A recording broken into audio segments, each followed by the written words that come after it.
Hello दोस्तों, मैं हूं आपका द बेंच वॉचर सिद्धांत। और दोस्तों, आज मैंने सुबह सुबह देखी रत्साचन और अक्षय कुमार की कठपुतली। और देखने के बाद बड़ा चीट सा फील किया मैंने।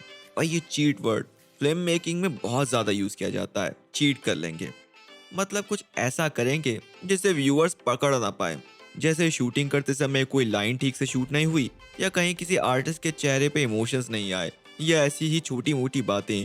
फिल्म के एडिटिंग के समय जब ये दिक्कतें पकड़ में आती हैं, तो बिना असली लोकेशन पर जाए आर्टिस्ट के साथ ये सीन मुंबई में ही या जहां वो उस वक्त होता है वहां जाकर चीट कर लिए जाते हैं। दाल में नमक के बराबर की ये चीटिंग व्यूअर्स को भी अखड़ती नहीं थी।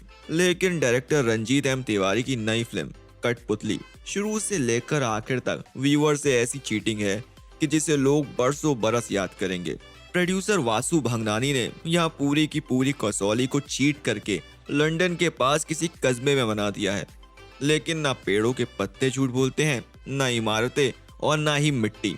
ध्यान से फिल्म देखें तो समझ आएगा कि कठपुतली में डोर इस फिल्म को बनाने वाले के हाथ में है, और नाच इसे देखने वाले यानी हम व्यूअर्स रहे हैं। तमिल फिल्म रत्सासन जब 4 साल पहले हिट हुई तो सब इसके रीमेक राइट्स के पीछे भागे। तेलुगु वालों ने इसे रक्षा सूडू नाम से बनाकर साल भर के अंदर रिलीज भी कर दिया। रफ्तार रंजीत एम तिवारी ने भी दिखाई, लेकिन फिल्म बनने के बाद पता चला कि तमिल फिल्म को हूबहू कॉपी कर देने के खतरे भी बहुत हैं। किसी डिस्ट्रीब्यूटर ने फिल्म को हाथ ही नहीं लगाया। अक्षय कुमार के जुगाड़ उनके प्रोड्यूसर्स के खूब काम आते हैं। डिज्नी प्लस हॉटस्टार वाले भी अक्षय पर मेहरबान रहते ही हैं। जब फॉक्स स्टार स्टूडियो था तो वहाँ अक्षय की फिल्मों की खूब सेटिंग रहती थी। फिर ओटीटी आया तो यहाँ भी लक्ष्मी और कठपुतली बेचने में उन्हें कोई दिक्कत नहीं होती। दिक्कत होती है बस ओटीटी के सब्सक्राइबर को, जो साल भर का सब्सक्रिप्शन एक साथ देकर चीट होते रहते हैं। चूतिया नहीं लग रहा है? चटक चूतिया लग रहा है। सिनेमा से लेकर ओटीटी तक इन दोनों इतना अक्षय अक्षय हो गया है कि कई बार तो एक और अक्षय की फिल्म सुनकर ही घबराहट होने लगती है। साल का अभी 9वां महीना शुरू ही हुआ है और अब तक अक्षय के नाम पर हम लोग बच्चन पांडे, सम्राट पृथ्वीराज, रक्षाबंधन और अब कठपुतली में भी चीट ही हो रहे हैं। अब इस फिल्म में भी हर एक्टर कैमरे के सामने बढ़िया एक्टिंग की कोशिश करता दिखता है, लेकिन सिनेमा इसके उलट है। इसमें एक इमेजिनेशन को कुछ इस तरह पर्दे पर उतारना होता है कि वो असल जिंदगी जैसा लगे। एक्टिंग की मेहनत पर्दे पर देखते ही मामला सुनील शेट्टी हो जाता है, और फिल्म कठपुतली में हर कलाकार का सुनील शेट्टी की एक्टिंग से ही कंपटीशन है।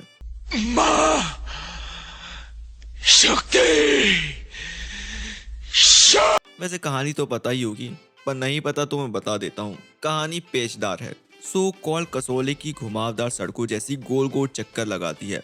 फिल्म बनाने के सपने देखने वाला बंदा अपनी बहन और बहनोई के जिद करने पर अपने पिता के देहांत के बाद अनुकंपा कोटे से पुलिस की नौकरी में लग जाता है।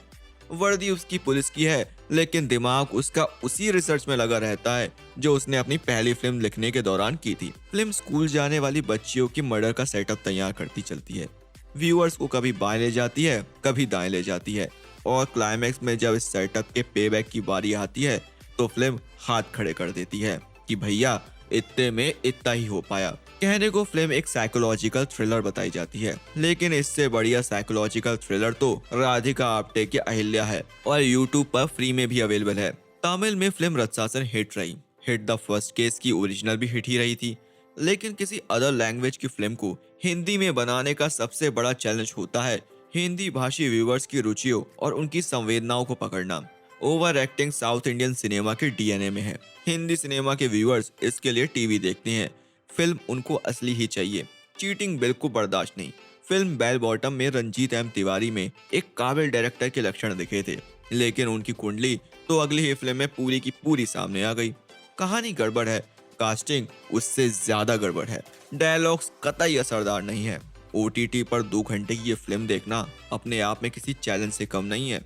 मेरा हाल देख ही रहे हो। सर, ये तो टट्टी है। Thank you. अक्षय कुमार धीरे धीरे एक्सपायरी के दौर के मिथुन चक्रवर्ती बनते जा रहे हैं। मिथुन उन दिनों एक ही लोकेशन पर 6-6 फिल्में एक साथ शूट कर दिया करते थे। न कहानी से उनको कोई मतलब और ना ही डायलॉग से, वो सिर्फ पैसा देख रहे थे। देश के सबसे बड़े इनकम टैक्स पेयर मिथुन बने थे। अब यही तमगा अक्षय के पास है। पर्दे में आखिरी बार अपने कैरेक्टर्स में वो कब दिखे, सोचना पड़ता है। फिल्म के प्रोड्यूसर वासु भगनानी की बहू बनने के ख्वाब देख रही रकुल प्रीत इस फिल्म में अक्षय की हीरोइन है, और इस एक लाइन से ज्यादा कुछ कहने लायक उन्होंने फिल्म में किया भी नहीं है। सरगुण मेहता कड़क पुलिस ऑफिसर बनी है। बताया जाता है कि वो एक बच्ची की माँ भी है, दिखाया नहीं जाता। होने को तो बहुत दिनों बाद चंद्रचूड़ सिंह भी इस फिल्म में दिखे, पर वो भी कुछ कमाल नहीं कर पाए। थिएटर के मजे हुए कलाकार और मलयालम फिल्म के एक्टर सुजीत शंकर जरूर बीच में थोड़ा प्रभावित करते हैं, लेकिन कनाडा के आर्टिस्ट जोशुआ लैकलेयर अपने जादू उड़ते ही फिल्म को भद्दा कर जाते हैं। टेक्निकलिटीज की बात करूं तो ये फिल्म वैसी ही है जैसी फिल्में फिल्म इंस्टीट्यूट में पढ़ने वाले बच्चे खेल खेल में बनाते रहते हैं। राजीव रवि का बतौर सिनेमेटोग्राफर तो खैर ध्यान पूरी फिल्म में ब्रिटेन में कसौली को चीट करने में लगा दिखता है। चंदन अरोड़ा की एडिटिंग भी बहुत ही लचर है। 90 मिनट्स की ये फिल्म होती तो शायद देखने में इतना बोर नहीं करती।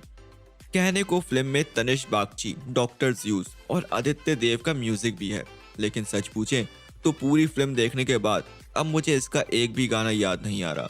अब अक्षय कुमार के बड़े वाले भक्त हैं तो फिर तो आप फिल्म देखेंगे ही, लेकिन सिर्फ एंटरटेनमेंट के लिए कुछ देखना है तो कृपया कठपुतली ना ही देखें। हाँ, यूट्यूब पर इसकी ओरिजिनल रत्सासन जाकर देख सकते हैं। तो दोस्तों, ये था डिज्नी प्लस हॉटस्टार पर रिलीज कठपुतली का रिव्यू। आपको ये रिव्यू कैसा लगा मुझे कमेंट करके बताएं। अच्छा लगा हो तो लाइक करें और दोस्तों के साथ शेयर करें। मैं सिद्धांत मिलता हूँ आपको अगले वीडियो पे। तब तक के लिए the binge watcher signing off. जय हिंद।